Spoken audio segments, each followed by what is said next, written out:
There are times in life when everything around us seems out of control. News of wars, crises, injustices, a feeling that the whole world is on the verge of spiritual collapse. Have you ever felt that, no matter how hard you try to understand, there is something bigger going on behind the scenes of history, something that no human explanation can decipher? What you may not know is that almost 3,000 years ago, a man, living in the midst of a corrupt nation, described with frightening precision everything we are witnessing now. Isaiah, a prophet who did not speak only for his time, but who, inspired directly by God, left a warning that has crossed the centuries until reaching our days. Today, you will discover that the words written on that ancient parchment were not just prophetic poetry, they were an anticipated portrait of what we are experiencing today, an urgent call, a divine summons. If you feel like you are living in uncertain times, if you are looking for answers to everything that is happening, stay tuned until the end of this video, because what you are about to hear can completely transform the way you see the time we are living in and God's purpose for your life. At the end of the 8th century BC, while the kingdom of Judah was facing political and spiritual crises, one man stood out for an unusual characteristic. He had no access to military strategies, nor did he consult pagan oracles or war counselors. Yet, he spoke with a certainty and precision that would last for centuries. His name was Isaiah. The curious thing is that, over the years, scholars from different fields have wondered how someone, living in an agrarian society and without the analytical tools we have today, could describe with such accuracy events that would only happen much later. Is it possible that a man living nearly 3,000 years ago could have actually predicted events that are only now coming to fruition? The answer to this question requires a deep understanding of the role that Isaiah played in history, not only as a prophet for his time, but as a voice that still echoes today. His words, full of warning, hope, and revelations about the future, continue to be cited in pulpits, books, and even in academic debates about religion, history, and human behavior. It is no wonder that his book, with 66 chapters, is considered one of the most important prophetic works ever written. Over the centuries, different civilizations have looked to Isaiah's writings for answers to the dilemmas of their times. Some have seen him as a political visionary, others as a poet of hope, but there are those who recognize in him the direct inspiration of God. The fact is that regardless of the interpretation, his impact remains undeniable. When thinking about Isaiah, it is important to understand that he lived in a period of transition and instability. The people of Judah, once confident in their military alliances and their apparent economic stability, were beginning to feel the effects of a society that was losing its fundamental values. Corruption was taking over institutions, idolatry was spreading, and the most vulnerable were being left aside. The political scene was marked by power games, betrayals, and dubious agreements with neighboring nations. It was in this environment that Isaiah appeared, bringing messages that disturbed the elite and at the same time offered comfort to those who still sought justice. His language, sometimes poetic, sometimes cutting, became an invitation to reflection. Many ignored him, others persecuted him, but his voice was never silenced. Another aspect that draws attention to the story of Isaiah is the number of times his texts were used at decisive moments in history. During the Middle Ages, reformers used his writings to denounce corrupt religious practices. In the 20th century, civil rights movements found arguments in the prophet's words to fight for equality. Recently, scholars in the fields of theology and social sciences have pointed out that Isaiah's descriptions of moral and spiritual crises bear striking resemblance to the scenarios experienced by different modern societies. When we observe the rise of social inequality, the growth of intolerance, and the crises of spiritual identity in many countries, it is not difficult to understand why Isaiah's words are still so pertinent. He was not speaking only to his people, he was speaking to all generations who, in some way, face the consequences of straying from principles of justice, compassion, and truth. What is most intriguing is to realize that many of the warnings made by Isaiah were not received with due care in his time. The people of Judah, confident that their outward religiosity and their political alliances would be enough to avoid any great disaster, ignored the signs, and the result was a succession of tragedies that culminated in the destruction of Jerusalem and the exile of a large part of the population. Even so, Isaiah's message was not limited to announcing calamities. Amidst so many harsh words, he also spoke of hope, of a future of restoration, and of the coming of a Messiah who would bring salvation. Centuries later, these predictions would be associated with the figure of Jesus of Nazareth, further connecting Isaiah's text with the Christian faith. Over the years, archaeologists and historians have found records that confirm the authenticity and antiquity of the book of Isaiah. One example is the famous Isaiah scroll found in the Qumran caves, dating back more than 2,000 years. This manuscript, virtually identical to the text we read today, reinforces the faithful preservation of the message over time. This fact impresses not only religious scholars, but also those fascinated by the history of writing and the transmission of sacred texts. Furthermore, Isaiah is one of the most frequently cited sources in the New Testament, showing that his words remained a central reference for early Christians. His vision of social justice, his denunciation of religious hypocrisy, and his insistence on the need for repentance continue to inspire communities of faith around the world. Realizing how much Isaiah's texts have survived the centuries intact and continue to provoke debate and reflection is something that makes us think about the true scope of a spiritual message. After all, what makes such ancient words continue to live on? What is it about them that touches generations so distant from the one in which they were written? When looking at the pages of the book of Isaiah, it is inevitable to feel that we are faced with something that goes beyond a simple historical record. We are faced with a summons, a kind of mirror that reflects not only the mistakes of the past, but also the challenges and choices of the present. Now, with this background in mind, let's delve deeper into Judah's historical and spiritual roots.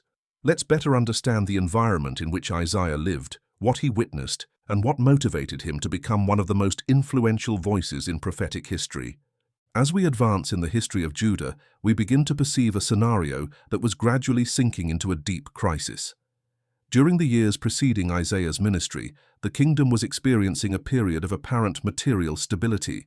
But behind this facade, the spiritual and moral reality was beginning to deteriorate in an alarming way. Isaiah began his ministry around the year 740 BC, toward the end of the reign of King Uzziah. This period was marked by considerable economic growth. Cities expanded, trade flourished, and borders were relatively secure. However, along with this prosperity came a dangerous departure from the principles established by God for his people. Judah's leadership, both political and religious, began to deteriorate. Uzziah, who for many years was a just king and a skilled strategist, ended his life in a tragic way. For trying to take on functions that were exclusive to priests, he was struck by leprosy and had to live in isolation until his death. This episode not only marked the end of a reign, but also symbolized the beginning of a period of instability in the government. After Uzziah, the throne passed to Jotham, who reigned for approximately 16 years.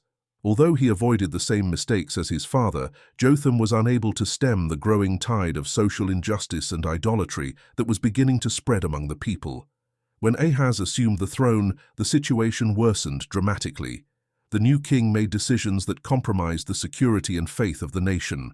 During Ahaz's reign, Judah faced threats from its closest neighbors, Israel and Syria. Rather than trust in God's promises, Ahaz chose to seek military assistance from Assyria, an empire known for its extreme violence and territorial dominance. This alliance with a historical enemy had devastating consequences for Judah's spiritual identity. By submitting to Assyrian influence, Ahaz not only opened the door to foreign religious practices, but also officially introduced idolatry into Jerusalem. Pagan altars were erected, worship of foreign gods became part of the people's daily routine, and even rituals involving human sacrifice were recorded as practices that occurred during this period.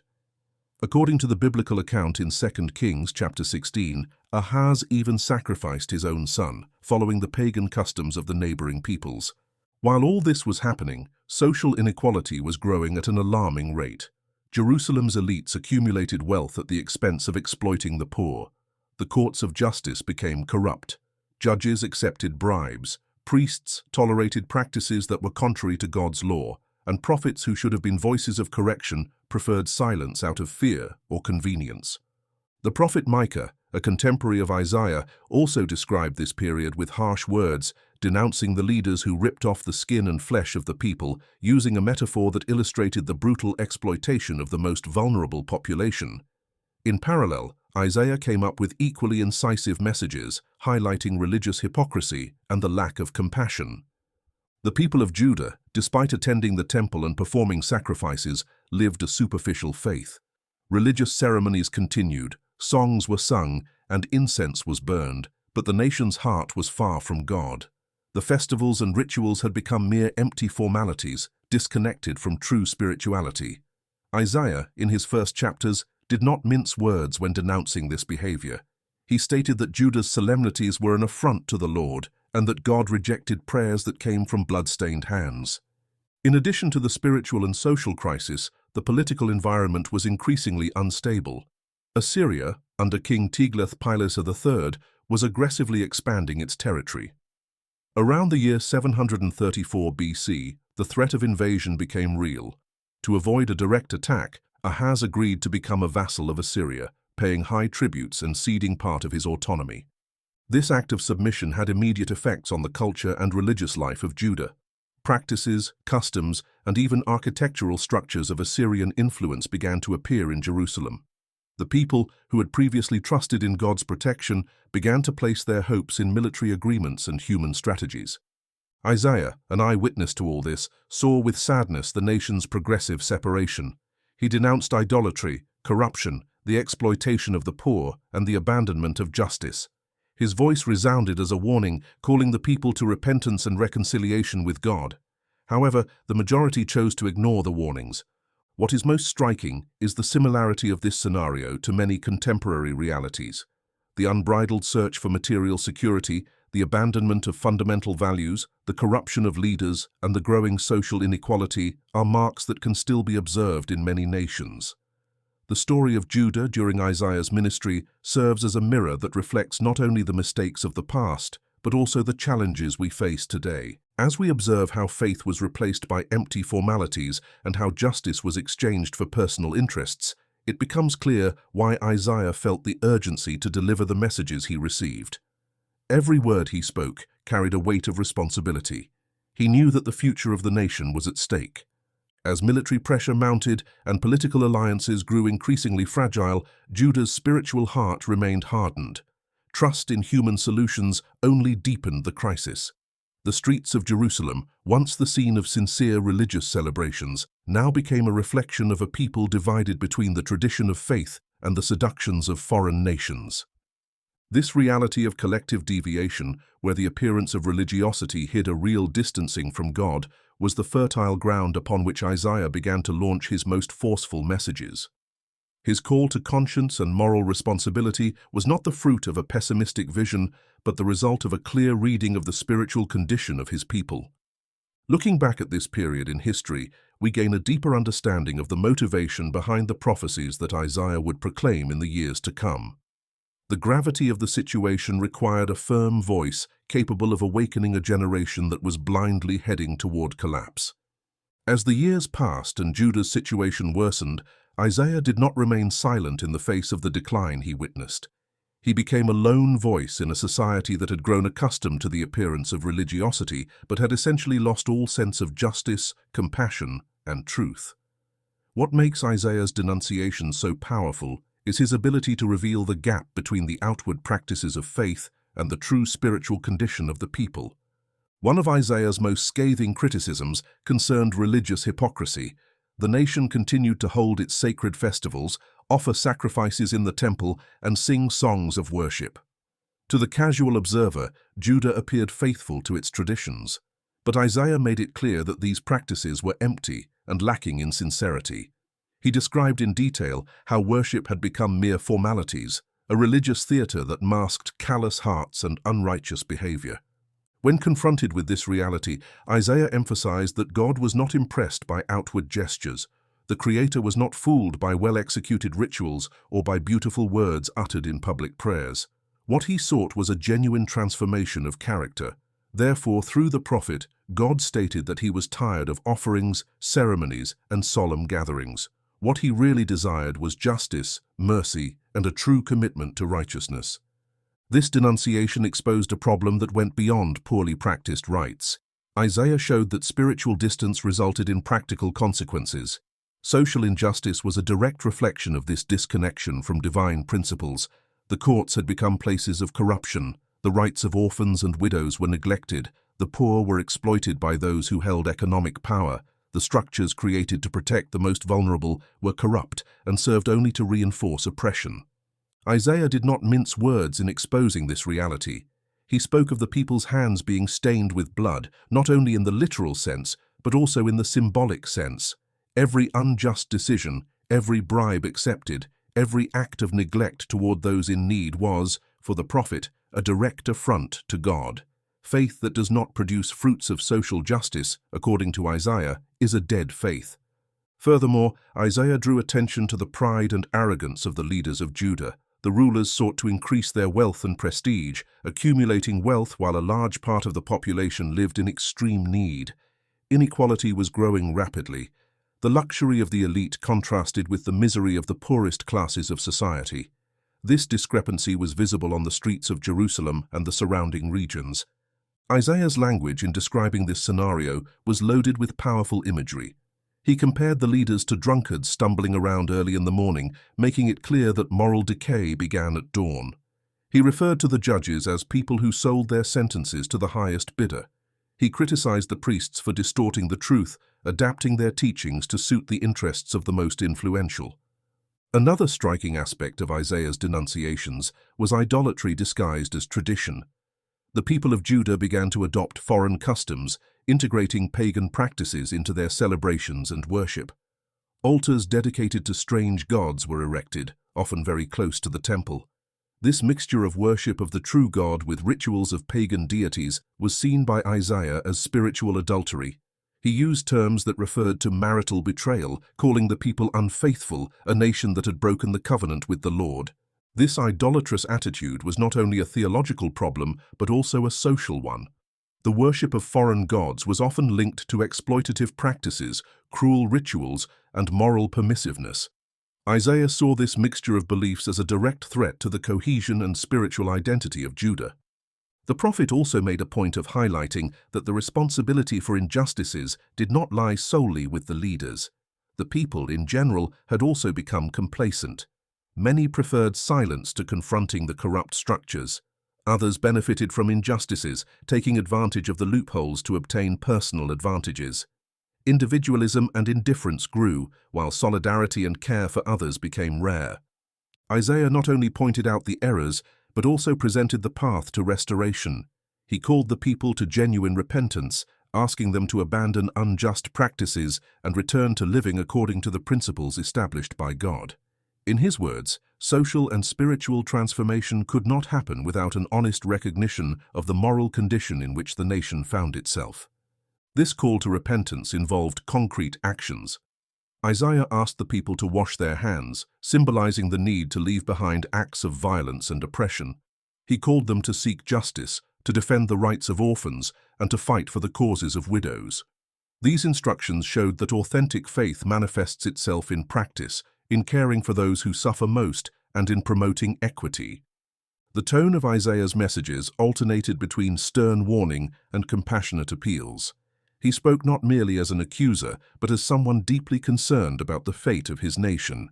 His words reflected the weight of a mission that would not allow for inaction in the face of injustice. When observing the firmness with which Isaiah confronted the corrupt structures of his time, it becomes clear that his role went beyond that of a simple religious messenger.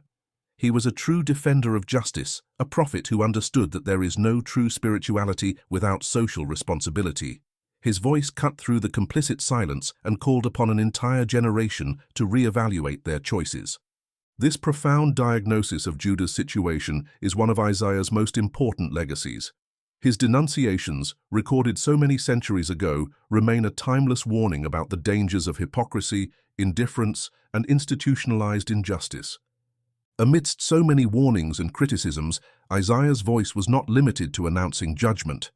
Among the severe denunciations, messages filled with hope emerged.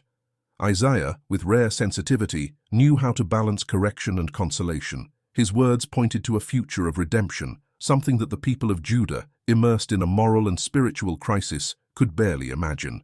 The nation was living in dark times, insecurity was taking over the streets, and political decisions only made the situation worse. Yet, Isaiah made a promise that would change the course of history forever. He spoke of the arrival of someone special, a sign from God himself. This announcement was not just a momentary comfort, but the revelation of a divine plan that would extend for generations. During the reign of Ahaz, one of the most critical moments, Isaiah presented a message that surprised everyone. The king faced the threat of an enemy coalition and was inclined to seek military support from foreign nations. It was then that Isaiah declared that the true sign of protection and hope would not come from political agreements, but directly from God. The prophet announced that a young woman would conceive and give birth to a son, whose name would be Emmanuel, a name that means God with us. This statement, recorded in chapter 7 of his book, did not immediately make sense to his contemporary listeners. How could a child born in such simple circumstances represent the divine presence among the people? Isaiah, however, left no doubt about the significance of that birth. He was saying that even in the midst of crisis, God had not abandoned his people. In the following chapters, the prophet elaborated on this promise even further. He described the future son with titles that defied common understanding: Wonderful Counselor, Mighty God, Everlasting Father, Prince of Peace. These expressions, found in chapter 9, were not common in describing a political leader or an earthly king. They pointed to someone with a unique nature, someone who would carry within him characteristics that can only be attributed to God himself. Isaiah's purpose was clear. A new time would dawn. A leader unlike any Judah had ever known would arise to bring true justice, restore hearts, and establish a peace that would surpass any military conquest. Isaiah's message has spanned the centuries, creating an expectation that has become entrenched in the imagination of the Hebrew people. The announcement of Emmanuel was not only a relief for the moment, but the seed of a hope that would grow until the full fulfillment of this prophecy. For those who listened to Isaiah at that time, the idea of a future Messiah represented the possibility of change, of a new beginning. It was the certainty that God would not remain distant, but would come to meet his children, assuming the responsibility of restoring what had been destroyed. The prophet's words, written with intensity and precision, show that even in the most difficult times, hope can be born in the most unlikely places. Isaiah saw beyond political chaos and moral corruption. He saw a future where God's presence would be palpable, visible, and real. This vision of redemption was not built on empty promises, but on the conviction that God himself would enter human history in a direct and transformative way. The promise of Emmanuel became a landmark not only for Judah, but for all humanity, heralding a time of reconciliation and spiritual renewal. The hope that Isaiah had begun to present took on even deeper dimensions when he described the figure of a servant who would face suffering, rejection, and pain. In one of the most moving texts in his entire message, Isaiah detailed with impressive clarity the destiny of the one who would bear the consequences of the mistakes of many. This passage, known today as chapter 53 of the book of Isaiah, not only marked the theology of the Old Testament, but also became one of the main foundations for the Christian understanding of Jesus' sacrifice. Isaiah revealed that the future liberator would not come with armies or with demonstrations of political force. On the contrary, he would appear discreetly, without any appearance that would attract attention. His modest origins would make him almost invisible in the eyes of a society accustomed to valuing power and status. The prophet described this servant as someone who would grow like a tender shoot, like a root out of dry ground. What made this figure even more unexpected was the way he would be treated. Isaiah spoke of contempt, abandonment, and humiliation. He would be someone who knew pain intimately, someone familiar with human suffering in its rawest expression. There would be no external attribute about him that inspired admiration. His path would be marked by rejection and isolation. But the most striking aspect of this description is the reason for so much suffering. Isaiah made it clear that this servant would not face such pain because of his own failures. He would be punished for the transgressions of others. His wounds would have a redemptive purpose. In speaking of this, Isaiah clearly introduced the concept of substitution, where an innocent person takes on the guilt of another in order to bring about restoration. The prophet declared that he would bear the infirmities and guilt of many, that the punishment that would bring peace to the people would fall upon him, and that through his wounds there would be healing. This message, which at first glance might have seemed incomprehensible to Isaiah's contemporaries, became one of the most recognized throughout history. The story spared no detail in describing the violence the servant would suffer. Isaiah spoke of beatings, injuries, and oppression. This man's silence in the face of his accusers also drew attention. Even in the face of injustice, he would not open his mouth to defend himself. This attitude of voluntary submission to suffering demonstrated a level of surrender that went beyond human standards. Another important point is the clarity with which Isaiah anticipated that, despite facing death, the servant would see the result of his sacrifice. There would be a reward for his suffering. The prophet stated that he would see the fruit of his work and be happy about it. This promise indicated that death would not be the end of his story. The impact of this passage goes beyond the religious dimension. It addresses universal themes such as innocent pain, collective responsibility, and the possibility of redemption. In presenting this portrait, Isaiah touched on issues that continue to be debated to this day. After all, why would anyone choose to suffer for others? What is the meaning of such complete surrender? Over the centuries, scholars, theologians, and spiritual leaders have carefully analyzed the words of this chapter. Many see it as a direct anticipation of what would happen centuries later at the crucifixion of Jesus. The description of a righteous man who, despite being innocent, would bear the guilt of a multitude has become one of the strongest connections between the Old and New Testaments. Isaiah's description also points to the depth of love involved in this act of surrender. This was not a victim without choice, but someone who, with full awareness, would accept going through pain in order to offer others an opportunity for a new beginning. This dimension of voluntariness gives the text even greater weight. The meaning of the servant's suffering transcends the historical context of Judah. It opens a window into understanding topics such as forgiveness, reconciliation, and personal transformation. Isaiah uniquely presented the idea that inner and spiritual healing could come through the sacrifice of someone who chose to carry what did not belong to him. As we reflect on these words, it becomes clear that Isaiah did not simply denounce the sins of his day or announce judgment. He also offered a vision of hope grounded in an act of extreme love, capable of changing destinies and restoring lives. This message of surrender and redemption would live on, echoing for generations to come. As we read through Isaiah's words, what becomes clear is that his message goes far beyond a historical account or a set of ancient predictions. Each denunciation, each promise, and each description of pain carries an invitation, a call to reflect, review attitudes, and look honestly at one's own spiritual condition. Isaiah did not limit himself to pointing out mistakes. He offered paths. Amidst harsh warnings, he brought the certainty that there is a possibility of return, of a new beginning. The suffering of the servant, the coming of Emmanuel, and the call to repentance are not just chapters in an ancient book. They are echoes that cross time, reaching generations with the same purpose of transformation. When we look at the trajectory of Judah and the response the people chose to give to that prophetic voice, a personal question inevitably arises. What kind of response are we giving today? The message that has spanned the centuries remains alive, challenging each one of us to choose between indifference and renewal. Isaiah's words do not just call for intellectual understanding, they demand a stance. After all, remaining oblivious to such a clear call could mean repeating the same mistakes of a people who, despite so many signs, preferred silence to repentance.